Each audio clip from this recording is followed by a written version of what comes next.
Welcome to the Autosportradio.com show. We are coming to you from Green Street Pub and Eatery at 911 North Green Street in Brownsburg. This program is being presented by the Indy Dental Group. Indy 500 veteran Dr. Jack Miller and his wife Dr. Liz Lewis have a phenomenal practice. They're now up to 6 offices. If you need dental work, you think you haven't had any check lately, you need to check them out. Give them a call, make an appointment. The number is 317-846-6125. Their main office is at 92nd and Meridian. It's easy to get to off the interstate. If you need dental work or you haven't had a check them out. Need insurance? VP Insurance is the place to go. They're located at 5004 West 16th Street, about a mile straight west of the Speedway. You can talk to Mike Pardee or Tom, find out what you need, they'll help you out. And I've been with them for over 30 years, and every time I check, like the insurance commissioner says, they're the best. Give them a call. The number is 317-248-0070. SVRA, what a phenomenal organization it is. They got the F3 and the F4 series now, run by Scott Goodyear. They have brought back the Trans Am series to bigger than what it used to be. It's phenomenal. Want to find out where they're performing or what the events are? Go to svra.com and you'll be glad you did. They got sports cars, vintage sports cars. They got the Trans Am. They got the F3 and the F4. They got a full weekend when you go see them. A couple of announcements. One is Jackie Albers, Jim and Jackie Albers' fame had her knee replaced on Tuesday, so they're not here tonight. Also, one of the all-time legends in racing, Paul Goldsmith, passed away earlier in the week. And for those of you who don't know, he won the Daytona 500. He ran the Speedway, and I believe he finished 5th. And he won the series a number of times. He was a heck of a good driver and a super nice guy. Well, we are here tonight to present an award. Unfortunately, the recipient is in California. So we will do it posthumously, or without it, whatever you say. But joining me at the table, I'm honored to say, is a Hall of Famer. He's been a broadcaster for many years, and he was tutored and mentored by none other than Sid Collins himself, who on more than one occasion told him, that's the worst broadcast I ever heard. And he learned how to do it. And above all else, probably his biggest claim to fame, he was the moderator of the Nathan's hot dog eating contest. We should forget that. That one. He became close friends with Kobayashi and, of course, now with Chestnut. Who lives right Joey. here, by the way. I'm trying to get Lives up in Westfield. Yeah, well, we can get here. Anyway, the lead man is here, the broadcaster. He's a Hall of Famer. He's in the Indianapolis Motor Speedway Hall of Fame. Please welcome Mr. Paul Page. Thank you. Thank you very much. Good to be here, Don. Well, it's fun to be here as well, and I'm honored that you have taken the time to be here. You had a good plan and wanted to do it here, but unfortunately somebody forgot, apparently. The winner of the award, but I'll let you say who it is and what it is and why it is and all that stuff. Okay. The Auto Racing Writers and Broadcasters Association, which was established actually in the late 50s to help represent the broadcast and the writers, journalists in general, at racetracks and help teach them, especially the photographers, where and where not to be, and help the writers if they had an issue with a promoter or something like that. And they had a yearly journalism contest, which was also kind of important to all of us. And almost everybody that was working journalism in motorsports of any kind were part of that. NASCAR had their own group, still has, but Aruba, the Auto Racing Writers and Broadcasters, and I should stop at this point and tell you the story. I was on the dais with Joe Cloutier when he was the president of Speedway, and so in introducing him, I made a little fun. I said, you know, Joe, you got the total wrong name on that place. And he kind of gave me a look. I said, well, you think about it. Indianapolis Motor Speedway. Okay, a motor is like an electric. We have reciprocating, so it's an engine. And it's not in Indianapolis, it's in Speedway, so it should be the Speedway Engine Speedway. I got the look, and if you've ever seen a Joe Cloutier look, it does stop you right there. But then he smiled and he said, well, that's interesting coming from somebody who belongs to an organization called Aruba. So I said, well, I'd like to go there.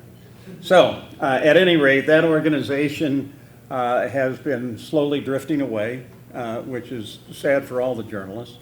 It did when one of the key figures, a gal named Dusty Brandell, passed away. And it always had a very, very significant award named for Bob Russo and Bill Marvel. They were both public relations geniuses.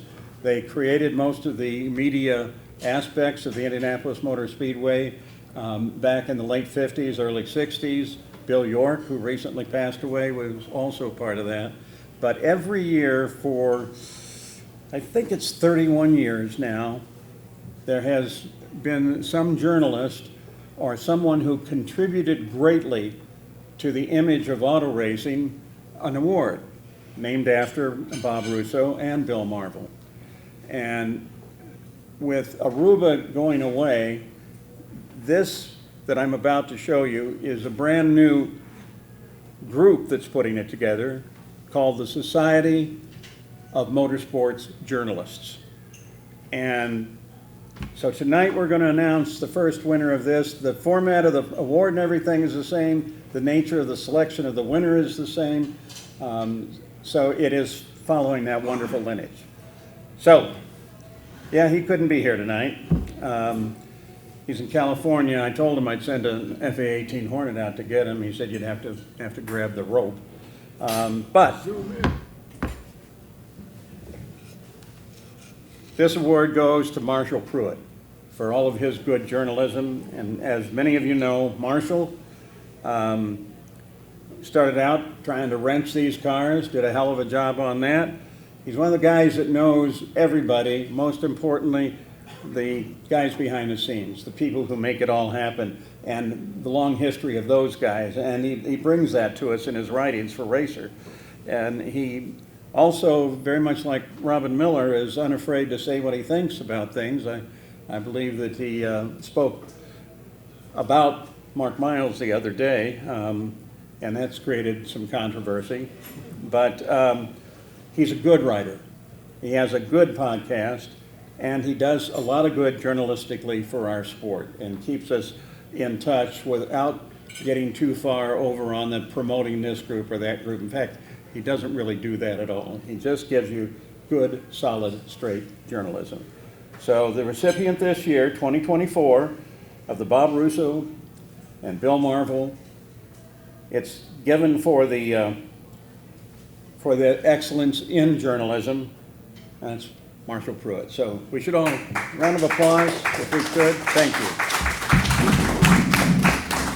Now, if I may invite somebody else up. Yeah, but first off, Oh, no. you told me I've got a special announcement. Was that the announcement you're going to tell me? I got another announcement. Another one? Another one. Can we do that? Yeah, we can, but I'm going to have help. I can't do this thing alone. What do you want me to do, hold you up for falling out of the chair? I just, a big wet kiss. In that case, you can bring up one of the members of the new organization, whatever it is, what it's The called. Society of Motorsports Journalists. And a former executive member of Aruba, and he's part of the IRMA organization that puts bronze placards up for race drivers around, and well, he can tell you what's going on around this area. Please welcome Mr. Bob Gates.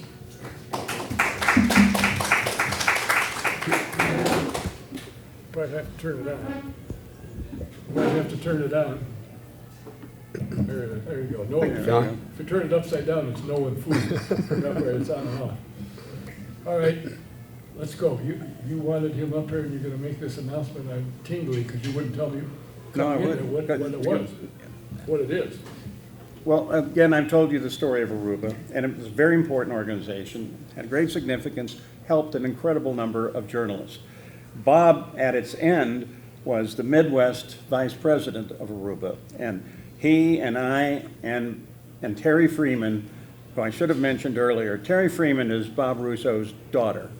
And she's actually funded this award for the last 8 years. Aruba didn't have the money, didn't exist at the end, so she's funded this, and she continues to do that.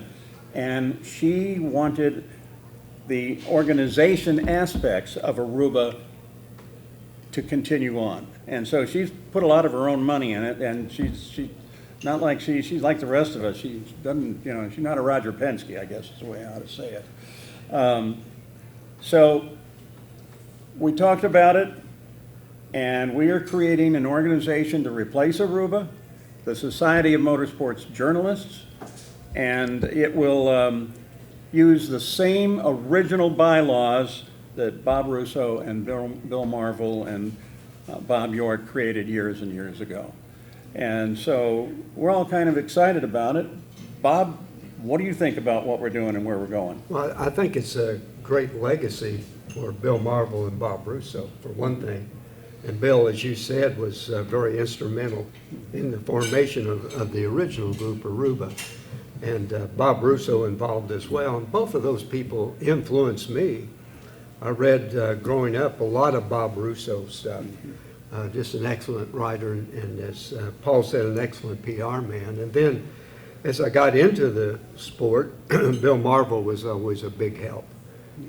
Just a special person that affected me and a lot of people. He was one of those guys that was on the go constantly. He's always willing to help you, always point you in a direction, make some connections for you and that type of thing. So for no other reason, I like the new organization for that. And it's needed, don't you think? Oh, yeah, absolutely. It's needed. We need to be united as journalists Right. in how we cover all of motorsports, not just IndyCar, but all of motorsports. I've got something to tell you. You said that Bill Marvel, if you needed to go somewhere or do something, he'd tell you. He'd always tell me, why don't you leave? You've been here long enough. Maybe he had a point. I don't know the circumstances. Probably did. He was the kind of guy, back when I was, it's like 1965, my first time at the year, I was a stringer for WCFL in Chicago. And so that's not much in the giant scheme of things. But Marvel always helped me, York especially helped me, but Marvel one day said, come on, I want to take you somewhere. Okay. We drove out to Raceway Park, and they had Jimmy Clark and like 3 other drivers of the current field. And he said, get in that car, and I did, and out walks Jimmy Clark and took me for 2 laps around Indianapolis Raceway Park. He was, why me, you know? Because That's amazing. I have one audience, it's the city of Chicago. And yet he took and I'm a stringer. I'm not, you know, trying desperately to be a full-time journalist, but I'm not. And that's the way Bill was. He just said, hey, come on, I want to, in other words, he's saying, come on, I want you to learn how to love it more. Right. That's what he was saying. Yeah. Now, you're also, as I said, involved with IRMA. Yes. Or placing placards around, they've got them around the country, not only just here, but something is going on in Brownsburg that I knew about, but I haven't seen promotion for it. You said they've done it, but I've never seen it. Uh-huh. So I guess I get the wrong paper or get the wrong email. Well, it's Put me on your just email getting list. just getting kicked off, but Brownsburg is really taking on auto racing as a entity. In other words, promoting it, acknowledging it, memorializing it, and really they're outdoing the town of Speedway in this regard. We've done 5 markers already here in Brownsburg. One for Bill Marvel, who we've just been talking about, Howdy Bell, Larry Rice, Robbie Stanley, and Dick Jordan. So coming up in the next, probably be next summer, we have 3 markers on tap, one for Roger Ward, one for Force, John Force, and the other for Babe Stapp and the Stapp family. So this is something that the town of Brownsburg is getting behind and wants to do to promote motor racing in this area. And it makes some sense. Of course, we have a lot of drag racing teams here in Indianapolis, a lot of automotive-related businesses here in Brownsburg. and a lot of drivers and former drivers here who live here in Brownsburg. Pancho Carter, off the top of my head, is here. So I think it's a pretty neat thing that a city is doing to really promote all aspects of motor racing. Now, one thing I like about having Howdy Bells out by the street, you can throw eggs at it. Right, and you can right. hit it.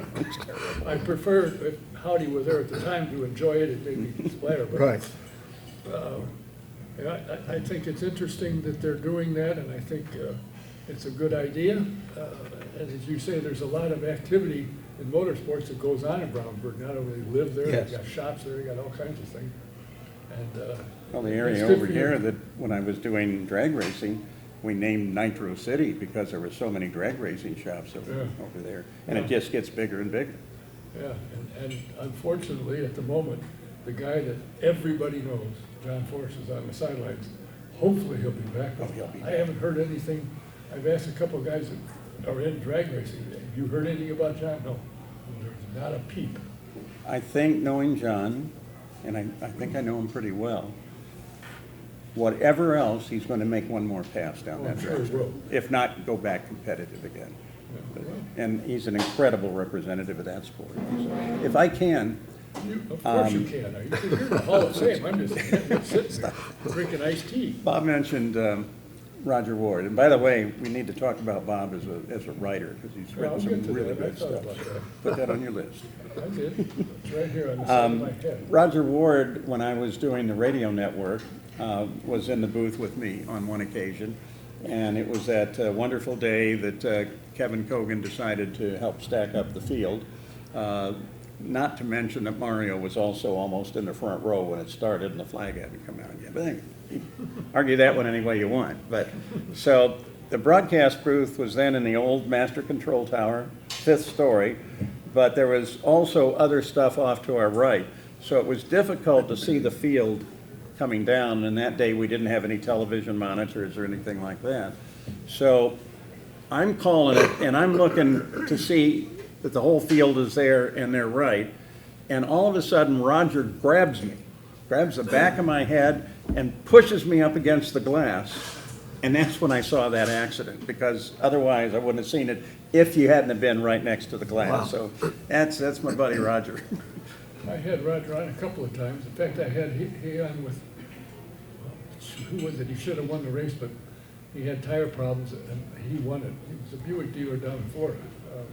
I just Brad lost it. Huh? He won the race. Who? Yeah, he did win the race. Yeah. Oh, I'm trying to confuse you. You are.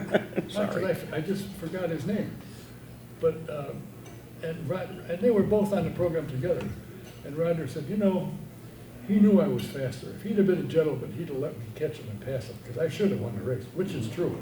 Even while he came out quite a ways back, he still caught him, finished second. But he said, you think he'd have let me go because he knew it? No. That was kind of an interesting conversation that night. And I did mess up. I wanted to mention Bill York. People don't know Bill York. He was media everything. The field house where the Pacers play, the media center is the Bill York Media Center. When the Colts moved here, he helped unload the trailers at the time. So he did the media for them, and of course at the Speedway. He covered everything. He was just a super guy. And that's the guy, when I had a question, that's who I went to. He'd usually tell me, why are you asking? You should know that. Bill, if I knew it, I wouldn't be here. I want the straight answer, not some obie-dobie stuff. So I'm going to miss him. He was a good guy. Died at what, 90 or 91, I think? Something like that.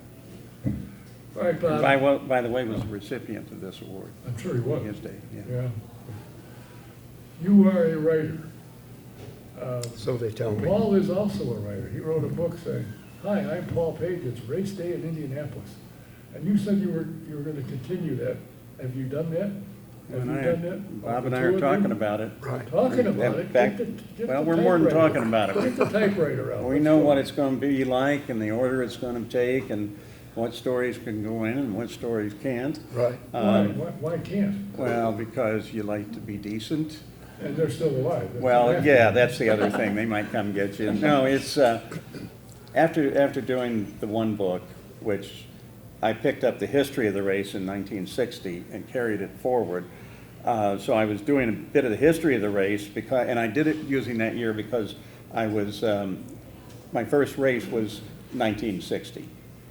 And the best history I've read of the Indianapolis 500 is written by Al Blumker, who wrote up to 1959. So part of the intent was to carry that on, but also to use that as a frame to just start telling other stories about how magnificent the Indianapolis 500 is and my relationships with it. And when we got it done, I started thinking, well, there's so many more stories, but they're a different nature. They're things like the Roger Ward story that I just told you. And they need to be told to show how really beautiful these people are and how sincere, and that it is, in fact, a family. So Bob and I started talking about that, and I gave him a bunch of recordings, and he's going to try and turn it into proper verbiage, and we're going to try to get Octane Press, who published the first book, to publish another one. And that should be actually pretty fun, some of the stories we're going to have in there. It's amazing. I say, Paul wrote a book. Really? I didn't know he could spell. Yeah. A computer will correct it for you.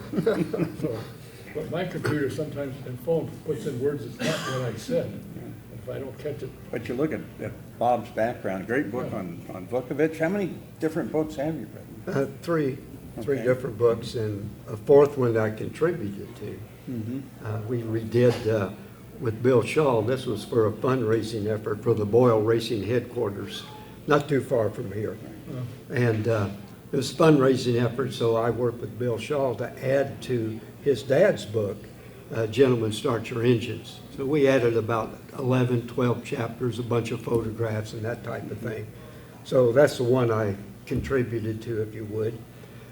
It's pretty neat. That was one of the first books that I read as a kid, was Gentlemen Start Your Engines, Wilbur Shaw's book. So it was neat to be able to get with his son and build on that story and add to that story. And then I've done the book on Jim Hurtubise, on the Vukoviches, Troy Ruttman. Yeah, good people, all Yeah. good racers. Yes. You know what I have found through the years, and why I first came to the Speedway, I think 1963, I got talked into coming down here after watching it. It was on television in Hillside, Illinois, in a movie theater. I went there to watch it, fell asleep 2 years in a row. Finally, my buddy, who was here last year for his 70th consecutive race, talked me into going down. And unfortunately for those in town, I'm still here. That's a good thing that you're here. Well, I don't know. I started Autosport in '74, I think it was. But what's always impressed me is the people involved. Now, needless to say, there was a place down the street from the Speedway called the White. Oh, yeah. The And building's still there. Yeah, the building's still there. Fortunately, there's probably still blood on the floor from some of the fisticuffs that took part there. I used to go there as a young guy, and the owner's son is here tonight. Nick Bates is here. But that was quite a great, and there's so many stories in it. People, why I like it, the guys are smart, they're good. Now, granted, after a race, usually short track more than anything, the guys who drove short track and the Speedway, at the end of a short track race, if somebody did something to you, they go out at each other with a 2x4. And it didn't bother them. But you go to a hotel or motel where they were staying, and they'd be helping each other build a car to go race each other again the next night. So it just, to me, you don't hear of the problems that other major sports have. Motorsports doesn't have it. The guys are too smart because they know in their sport, if they mess up and they're hungover and can't do it right, the guy sitting with the steering wheel in his hand is in serious trouble. Yeah. So some of the neatest things in automotive, you come out of the Speedway and test it, tires. So you can go 500 miles at 230 miles an hour. They sure as hell can go down the street at 30 miles an hour and last. If I can, one of the stories going to end up in this book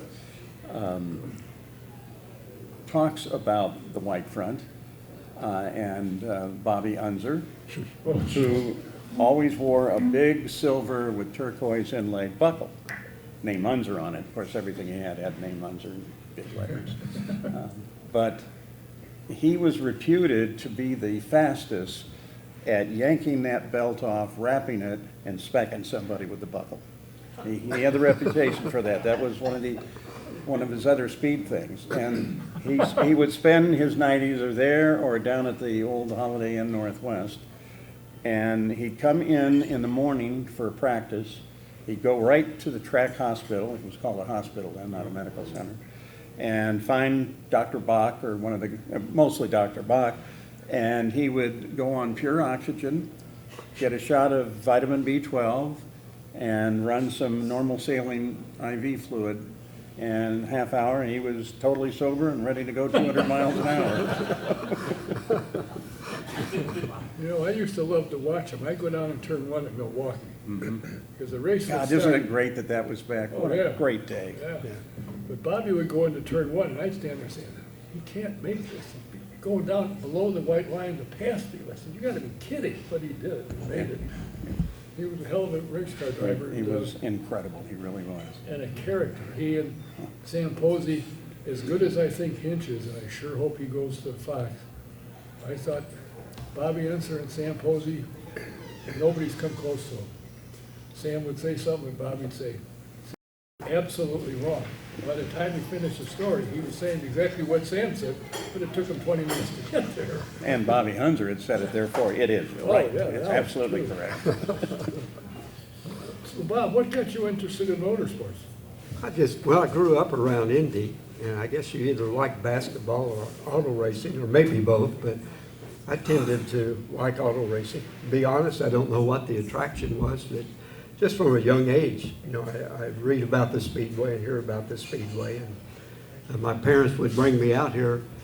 My first race was actually 1961, but I was here the day that Bill Vukovich qualified in the rain, 1953. So, I barely remember it. I was very, very young at that time. But just always been a part of my life. I think I like the human interest involved in race car drivers. They're guys that can do things the normal person can't or doesn't even want to attempt because of the danger involved. I think that's part of the attraction, but just they're real heroes to me. Yeah, and I think last time I had Dr. Pat Sullivan on, I said, I think the reason that as a PhD in mental capacity, social help, the reason you're here is because you think some of the drivers need some mental help. He said, that's crossed my mind.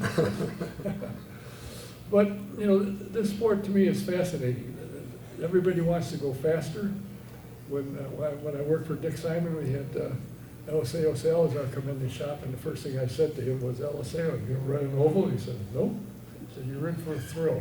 And the drivers that I've talked to over the years, that their first oval in their life is when they come to run the IndyCar or Indy Racing League or kart, whatever it happened to be. They never want to run them, but once they've had a couple of experiences with ovals, they love them. Yeah, and the Formula One guys that are here love it for several reasons. First, they like the ovals, and it's the road courses and everything, and the variety is fine, but they're competitive on any given weekend. Anybody can win. Definitely Of course, true. it helps if your name is Ganassi or Penske, but anybody can win. Who knows? It's going to be McLaren coming up here pretty quick. I got to think Pato won a award race, and he finished second at the Speedway, and he should have won that one. 'Cause I don't know what you thought, but when I saw him pass Newgarden with 2 laps to go, I said, he's going to lose the race. He won't win. Yeah. Why? You don't want to be in Why? first then. No, I said, watch, he just passed Newgarden. Newgarden will pass him on the last time, but he did. It's too bad because it's amazing the popularity of these drivers. Award is very popular with the fans, extremely. And I think that's interesting that an Irishman from Mexico is a big hero in the racing world. That third turn past the last lap, Newgarden kind of forced, I think, a bad situation there. And O'Ward had a choice. He could try and force the win, but he most likely would have crashed both of them if he did. So I think because of that, I think he's a really bright guy. He knows when and when not. And we're going to see him in winner's circle, surely. I mean, he's an incredible race driver. I'm sure of that. I'm sure of that. It's, I don't know, to me, I like football. I'm a Chicago Bears fan. I lived in Tampa. I'm a Tampa Bay fan. Now I'm here, I follow the Colts to some degree, to a good degree. And now with this young lady with the Indiana Fever, I'm going to watch her. Yeah. Isn't that interesting? That they've struggled all these years. She comes in now, everybody's selling out, the stadiums are selling out, and all the teams are now on private planes instead of on commercial airlines. It's amazing what can happen. And I think IndyCar, and it was announced, if you haven't seen it, that Kyle Larson will be back. And Hendricks is going to back him again, and Rick Hendricks said their exposure at the Speedway more than paid what it cost them to run the race, so they're coming back again, which will sell more seats as it did last year. What do you think of him coming here and running the double? I like that. I mean, I like that they'll do that. It shows their respect for the 500. You know, to me, and throughout the years, I think to most race drivers, you have to win a world championship and win an Indy 500 and Le Mans to complete a total championship portfolio. At the time that started, NASCAR was not at the heights it is now, so I think now the Daytona 500 has to be part of that portfolio to win it. But the fact that they want to come here and that they enjoy themselves here, I think that speaks a lot for the Speedway and our style of racing. And it speaks a lot for NASCAR and their people that they will let it happen and they will promote it and help it happen. Well, he's trying to get a waiver in case. Yeah, well. Because they said, well, you know, he could, if necessary, get out of the car and get on the helicopter and go and put somebody else in the car. And they said, yeah, what if he's leading? You think he's going to pull over and say he's going to get out? Not a chance in the world. Penalize me 5 points. I'll win a couple races. Don't worry about it. Yeah, a couple $1 million there. And a couple million. Plus, he wins at anything he does. He gets in the midget, he wins. He gets in the World of Outlaw sprint car, he wins. Everything he drives, he wins. He's an incredible race driver. And it's a shame he's not full-time here. I think it's great that he's here, regardless of trying to do the double. Just the idea Oh, yeah. of Kyle running the Indianapolis 500. You know, NASCAR champion, as Paul said, it just speaks to the credibility of the Indianapolis Motor Speedway. Of course, that's something that he's dreamed about doing most of his young life.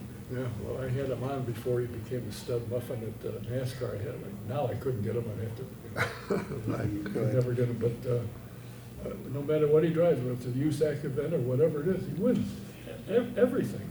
Give him a few days off and NASCAR's not testing anything, he gets in the midget or a sprint car and off he goes. And he wins. He has the passion. Oh, boy, does he ever. What got you into racing? Now, you came from Chicago at a station that I used to listen to. Oh, WKRS and Waukegan. Yeah. And then WCFL, Voice of Labor in Chicago. Yeah, the Voice of Labor. And I was laboring at the time as an electrician. I'd listen to it in the morning going to work and listen on the way home. But what got you into racing or sports in general? Why did you want to do that as a broadcaster? Well, when I saw my first race in 1960, I did not want to come here. I was a military brat. We were stationed on the North Shore of Chicago at Fort Sheridan, Illinois. And we had just finished, the family had just finished up a tour in Germany. And while in Germany, and I'm like 8 years old, I saw a Formula One race.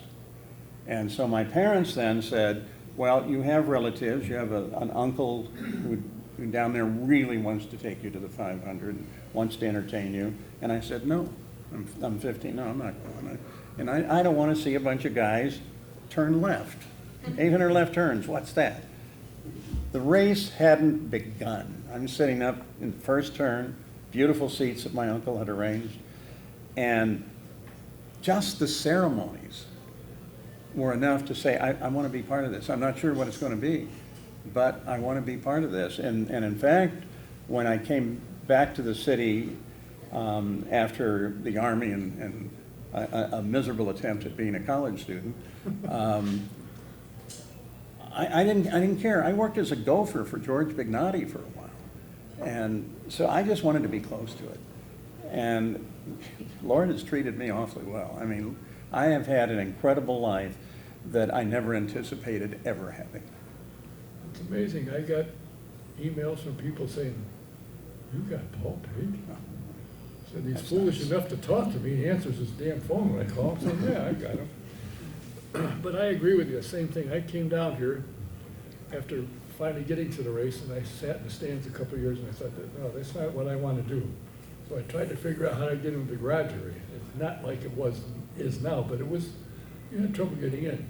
And I noticed as they're bringing the cars down Gasoline Alley, the mechanics all had a rag in their pocket. They had a jacket, a Firestone jacket or something, STP jacket. So I went, as they're bringing the cars, I went by and I grabbed a rag out of a mechanic's pocket. You didn't. Yeah, I did. And I went to the apparel store and I bought an STP jacket. And I put the jacket on, put the rag in my hand, I wiped my hand, they let me right in. I thought, boy, that was easy. That's going in the book. Definitely going in. That worked out pretty well. And then I decided, I got to do something. So I saw a guy doing a television show. I thought, heck, I can do better than that. So I got a hold of him and I helped him and I traveled to the races and I shot the film. I bought a $25,000 motion, 16 millimeter motion camera. And my wife said, that's enough of this nonsense. So needless to say, I traveled a lot by myself and got started in it and still here, still love it. And become the fixture that you are. Yeah, no fixture, nothing like it. I mean, No, nobody ever called me and said, hey, Nathan's is having a hot dog contest. If I'd known you wanted to be on there, you would have been there.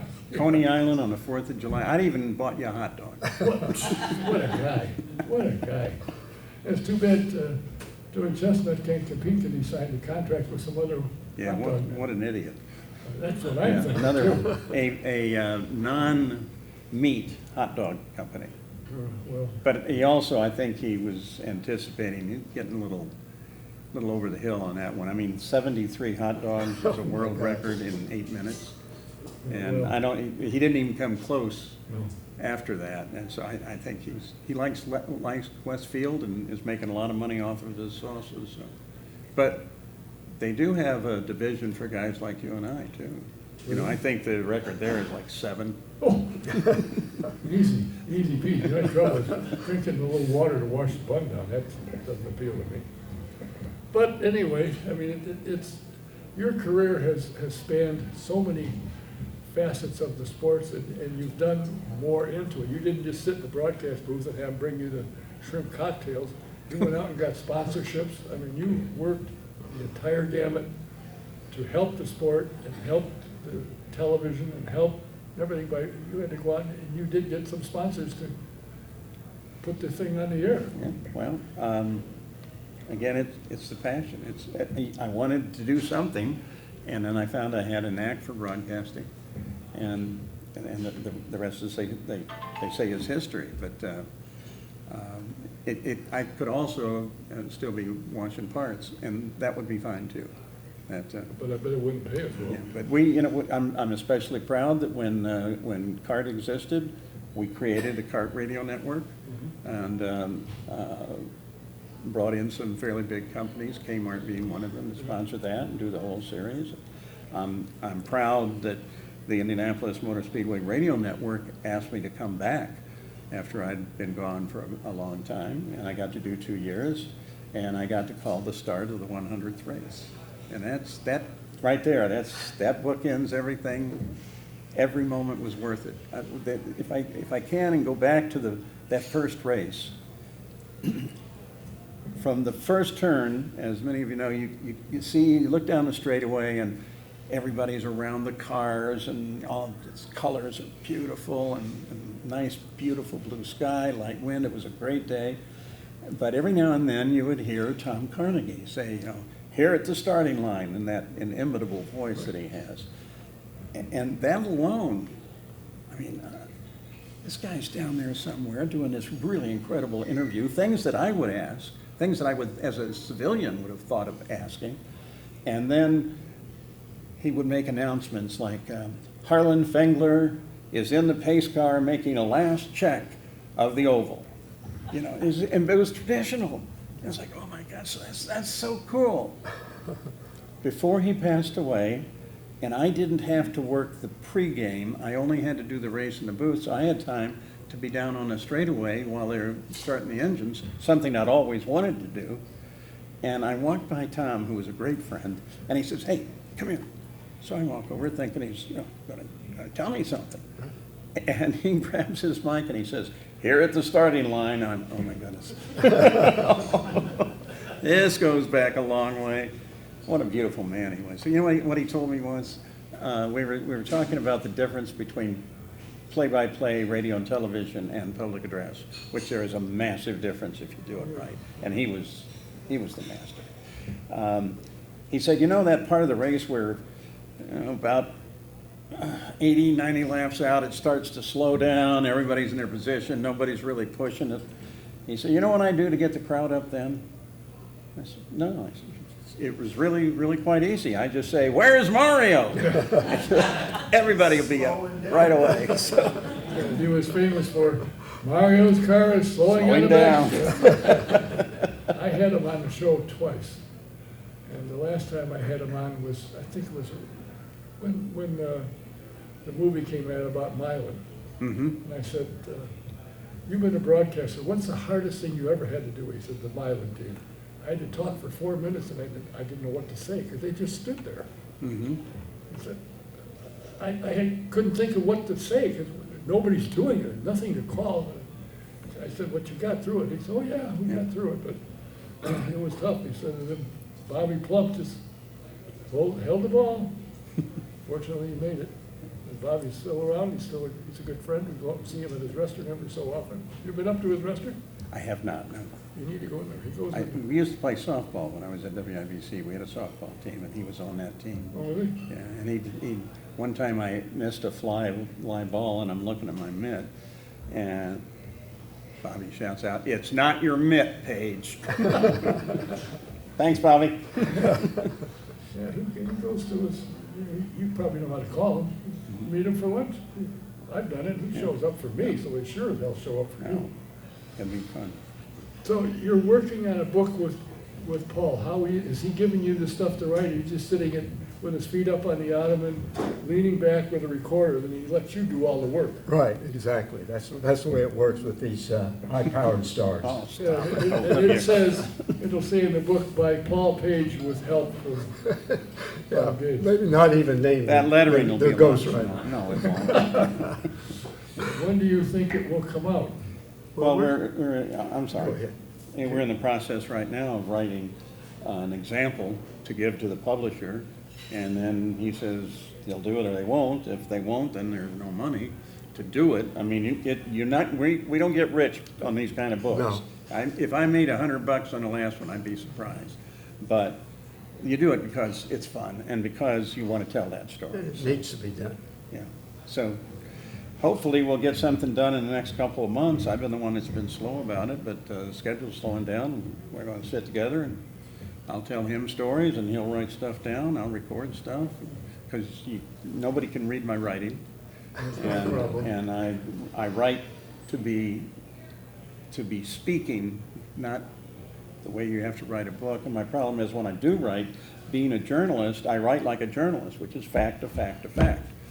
So there's no real life to it, and Bob brings the life to it. Have you read Black Monday? Oh, yes. Yeah. Fabulous book. Incredible I understand book. his first edition of the A.J. Foyt biography is either out or about to come out. Yeah, the same author. Same author, yeah. Yeah. Phenomenal. I was told that he came to Autosport one night and nobody said, "Here, you need to meet him," because I read the book. That was fabulous. Yeah. Oh, jeez.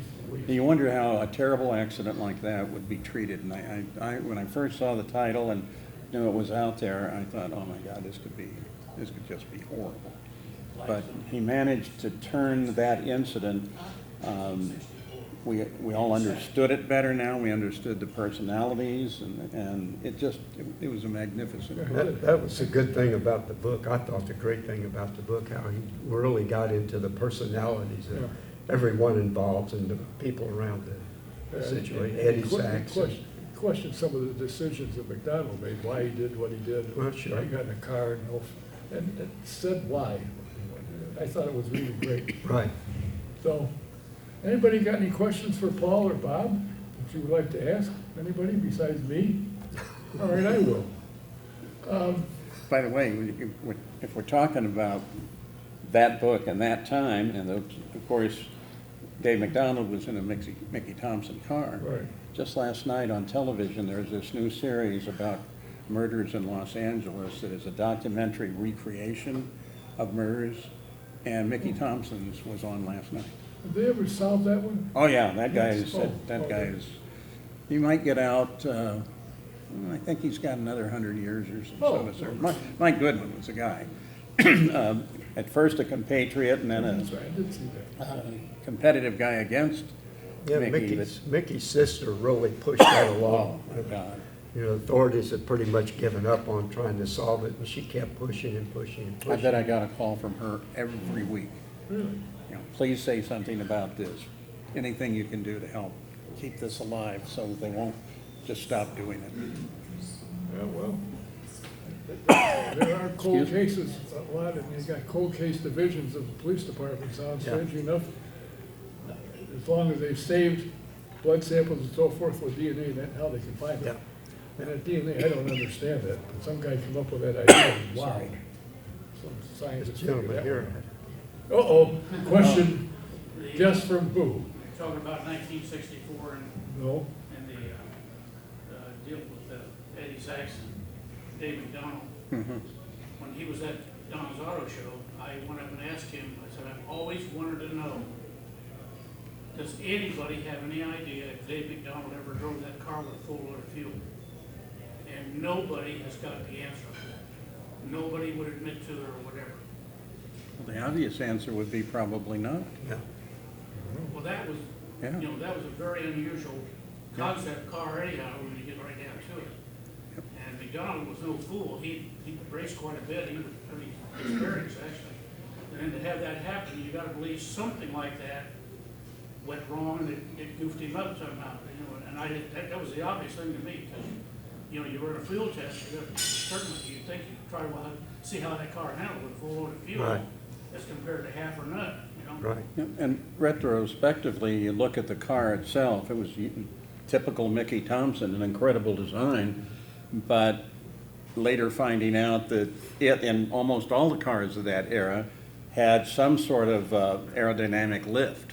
The whole, I mean, it's an upside down wing if you think about it. Right. And it tends, not upside down, it's a wing and it tends to get up off the ground. And, you know, at that time especially, they were trying to figure out how to keep air from getting up under the car, little spoilers at the front and everything.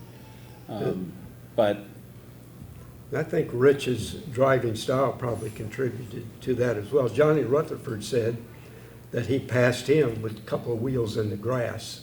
And Dave was used to driving with the tail end hanging out, you know, in the Cobras and the Corvettes that he was so successful with.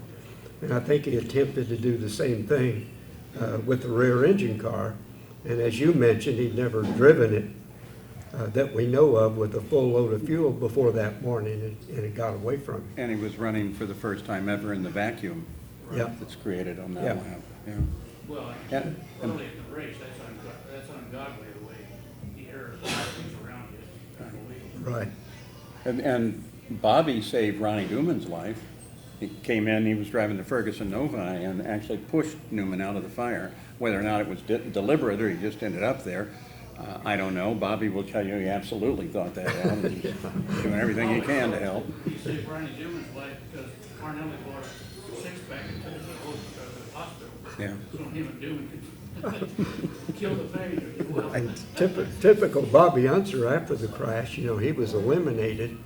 And it was a pretty horrible crash, even for those guys that had seen a lot of deaths through the years.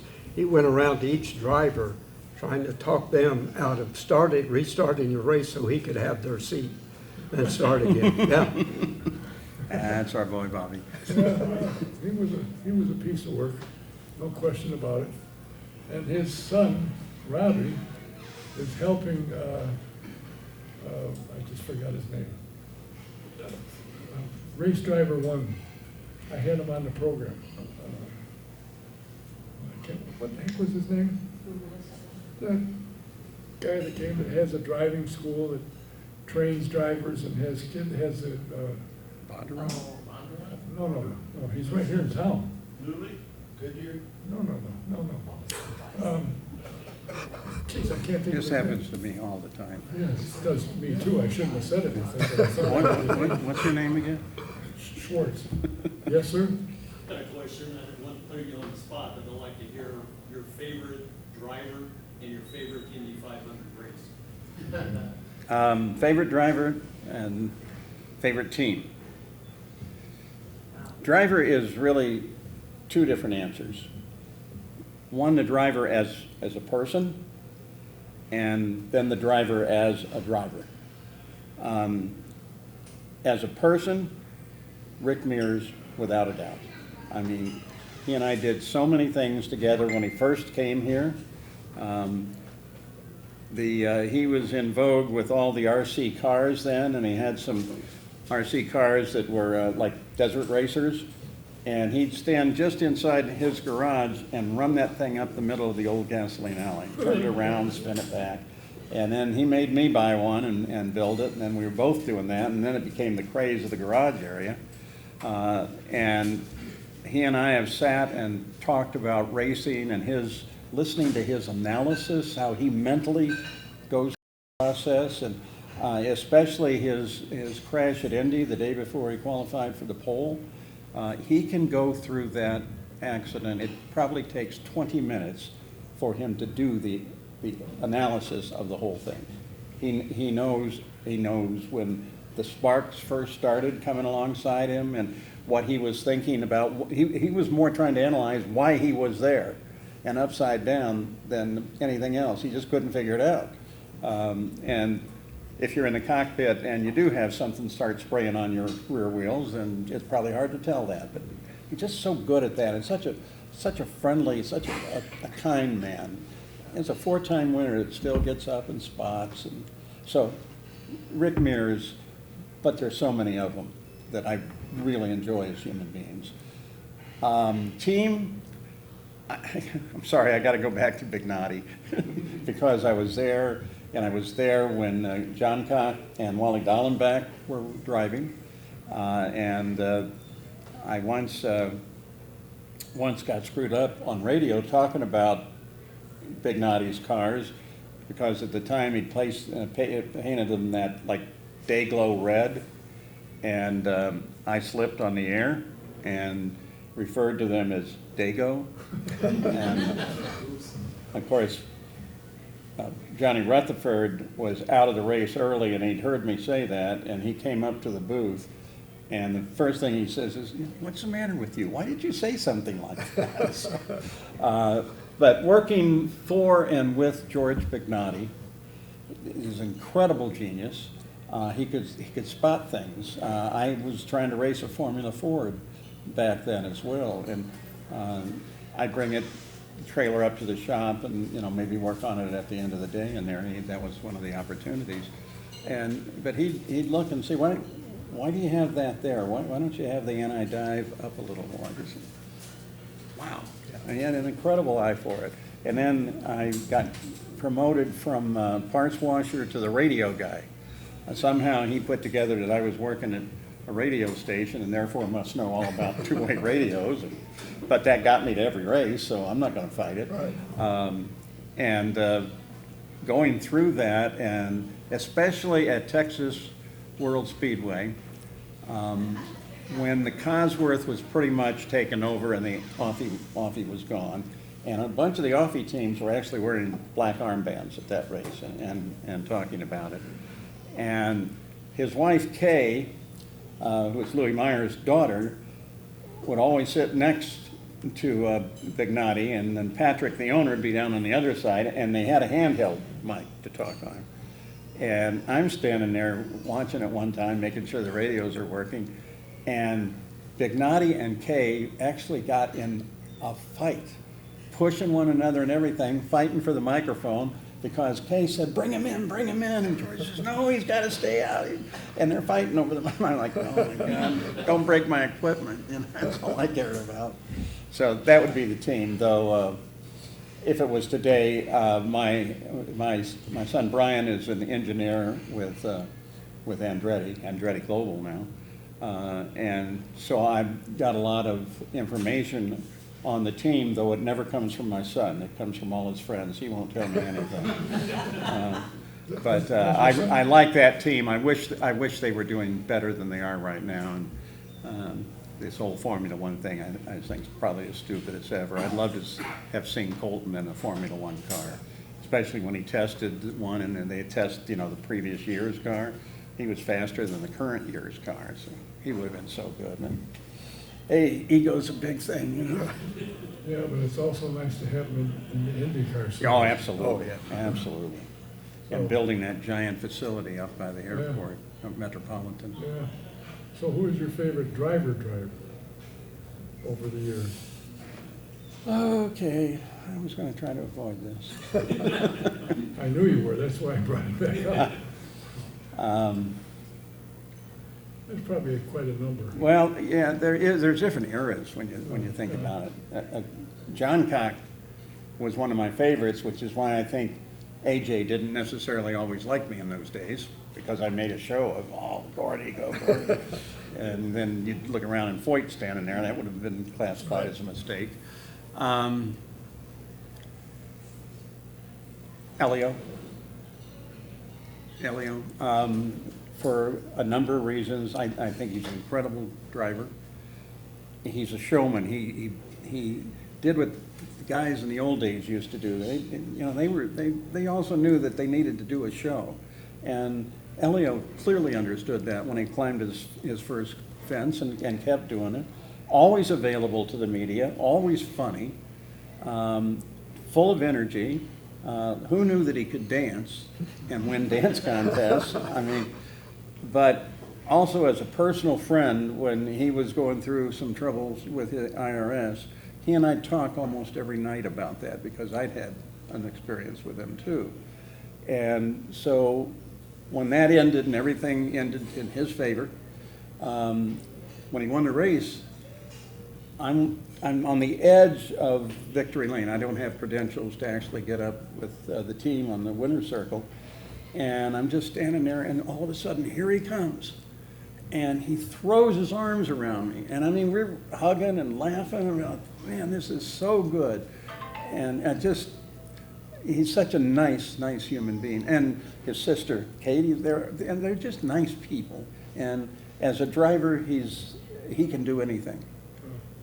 And he's always got a smile on his face. If you stop to talk to him, he will stop, provided he's not putting his hat on. He'll talk to you. Yeah. And he'll smile and giggle. And Well, I have an example. I will not name the first driver, but he's a 500 champion that would, going out for practice, would always be on a golf cart, and he'd have his like entourage on the cart, and go out to the pits, and there at the opening between Gasoline Alley or on Gasoline Alley between the garage area and the pit area, and there'd be, as there always are, just hundreds of fans there, and he'd just zoom right through. And about 3 minutes later, here came Elio, on foot, alone, shook hands, talked to people, signed autographs, spent probably 10 minutes just right there, and then went out to practice. That is a difference that I think is significant, and we're seeing less and less of the Elios and their style of relating to the public today. And I think the sad part of this is back when I came here, just a little after you started, it was nothing for one of the drivers, or most of the drivers, to drive short tracks. Mm-hmm. They'd be at Yep. the Hoosier 100. They raced across the street Yeah. the night before the 500. 16th Street Speedway at the time. And now I've said to several guys, you used to drive short tracks, why don't you? The sponsor won't allow us. They're paying us money to do this. That's They what don't killed want the you. IROC. Yeah, and that's a shame, because that was a pretty good race. That was great stuff, yeah. And it was neat to see Ari when he hit the fence. Yeah, A driver of his caliber yep. hit the fence.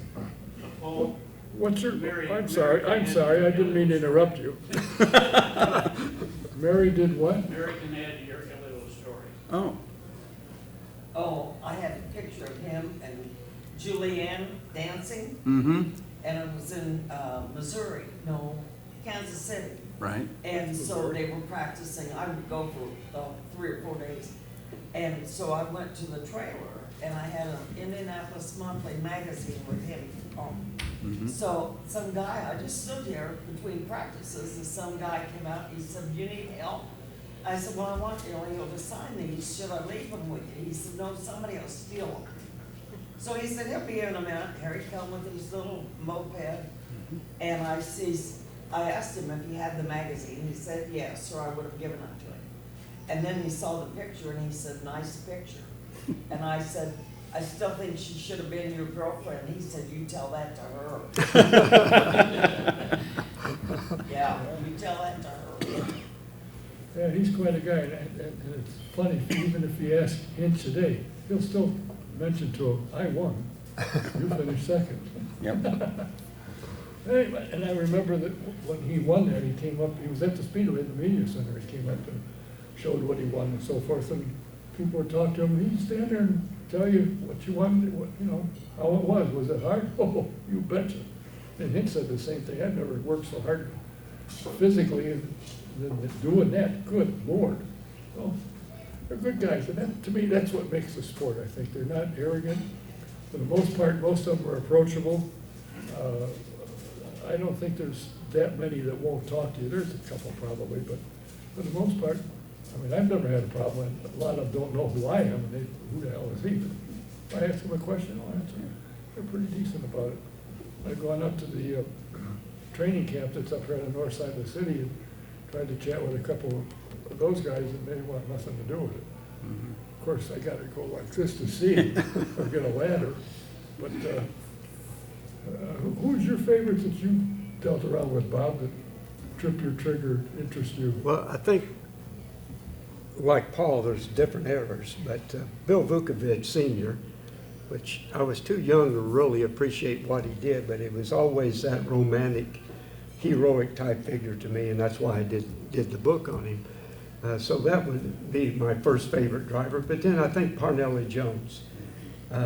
Parnelli just he should have won more Indy 500s than what he did. And just had the talent, somewhat like Carl Larson, or Larson's like him. He could win and drive and win anything. Tough guy. And I got to know him personally. I think that made it even better. I got to know him personally, spent time with him, spent time in California with him. So I'd have to name my favorite that era. And I think Colton Herta, Pato Award today. It's interesting listening to you talk about the personalities, and that's one thing that Pato Award's done. He's invested his own money into selling his brand and making his brand, his name, big. And it's beginning to pay off. IndyCar could take some lessons from what he's done.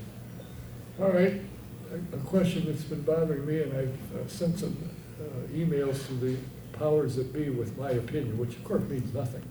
The charter system. This thing, to me, makes no sense. You're To not an limit owner. it.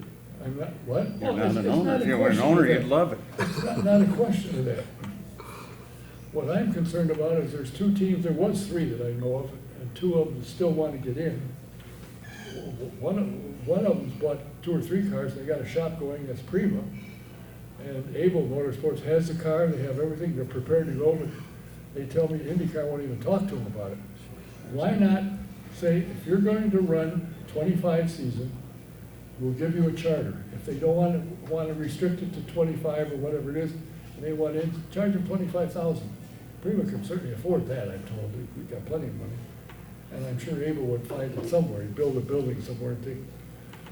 And if you drop out for any reason other than your driver is injured, you miss a race because you don't have the funding or whatever, you lose the charter, plus you lose your $25,000.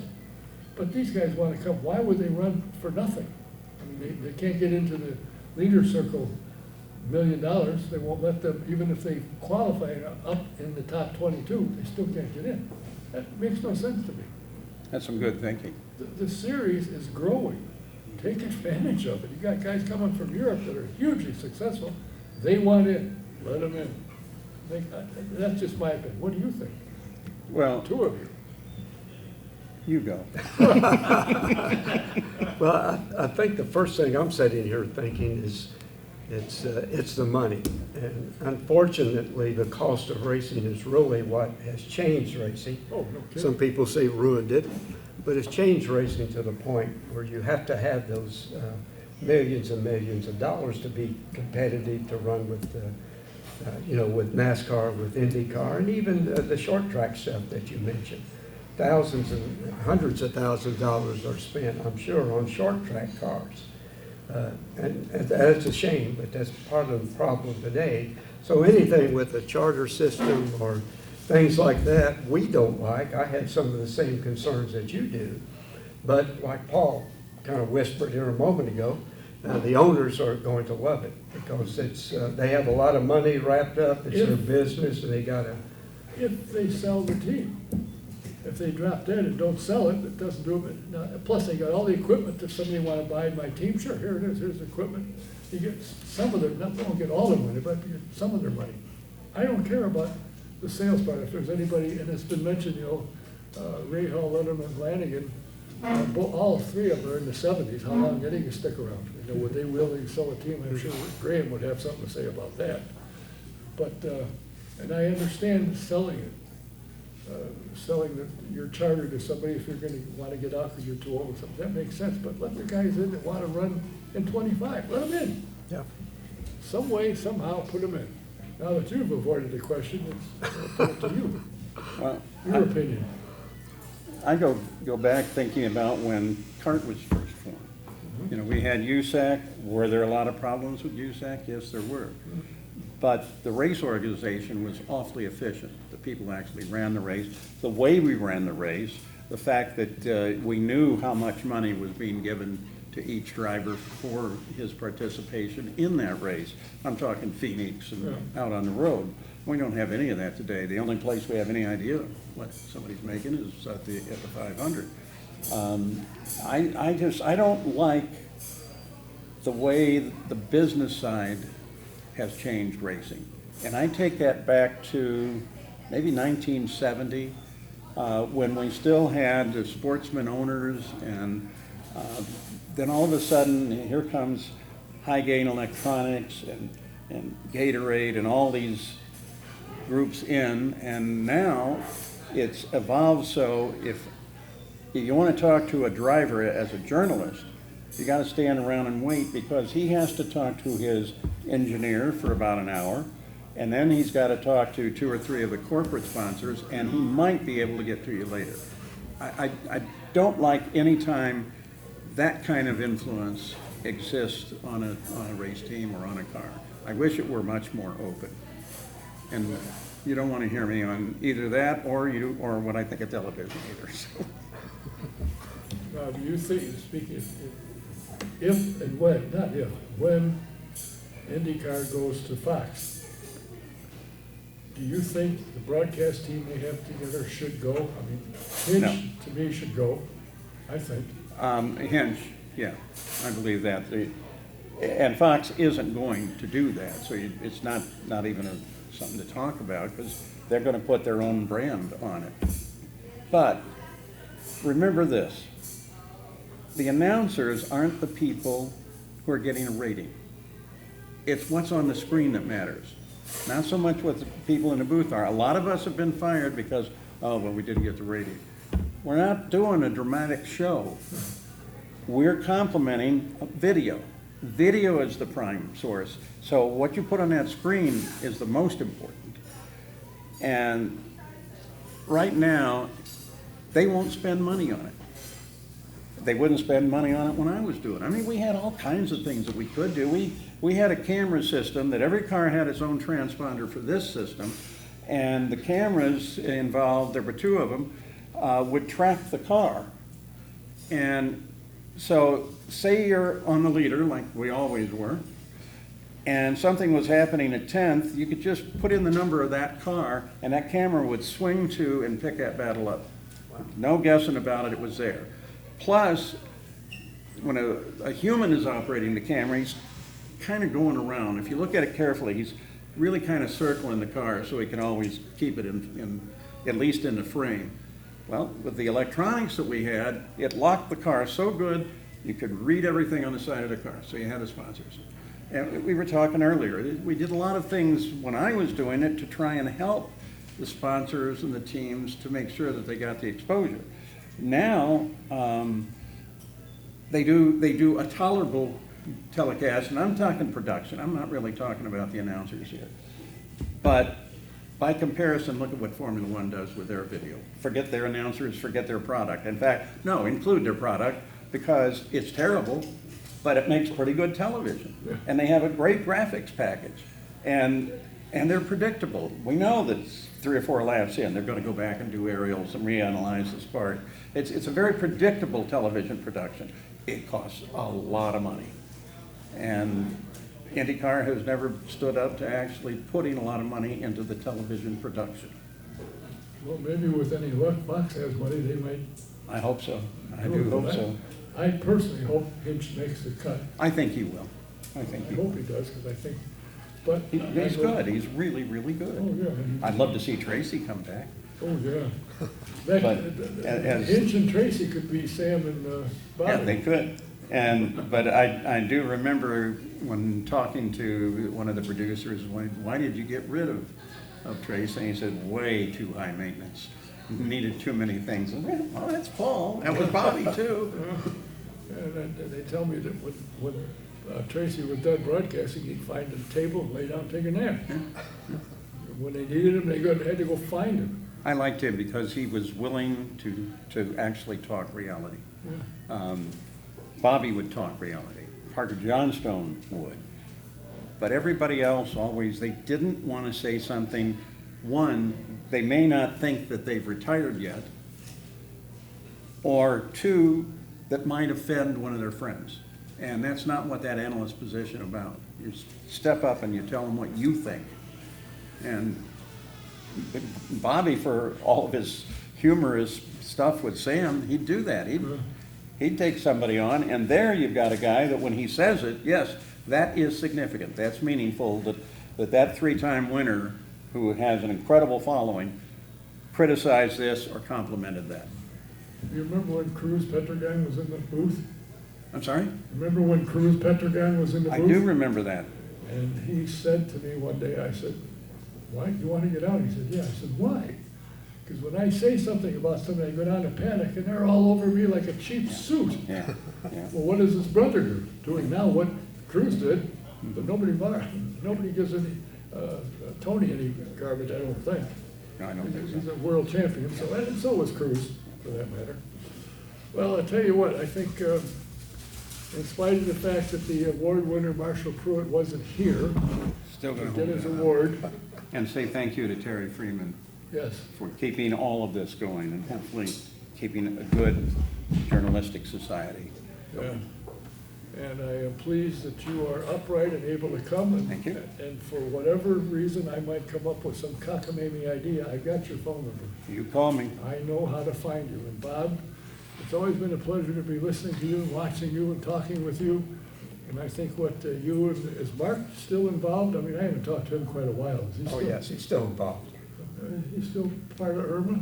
Yes, yes. As a co-founder? One of the co-founders, and of course, there's 4 of us on the executive board, Yeah. so he's part of that. And that young lady that's on their board. Yeah, You sure. can bring her around anytime. Nice gal. If I could, just. Absolutely.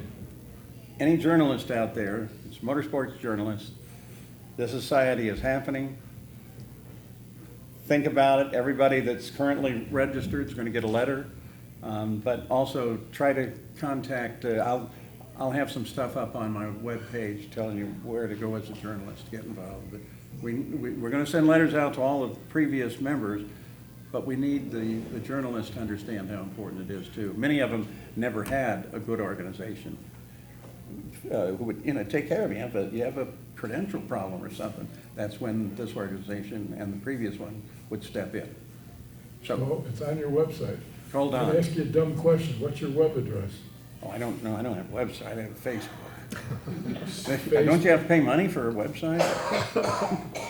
No, I just have Facebook. And it's an easy search. Yeah, and Mark Zuckerberg lets you put it up there? Oh, yeah, he and I are buddies, do you know that? Well, I figured you probably, it doesn't surprise me, any with his kind of money, yeah. Did you see that this year, he's increased his wealth by $53.1 billion? Yeah. What an idea. I'd like him to adopt me, but Yeah. not answering the letters. Yeah. And to think that the guy or 2 guys that helped him start that He bought them out for $36 million back some years ago. Now we look at it. Well, good for him, I guess. Exactly. Anyway, I appreciate your time, your stories.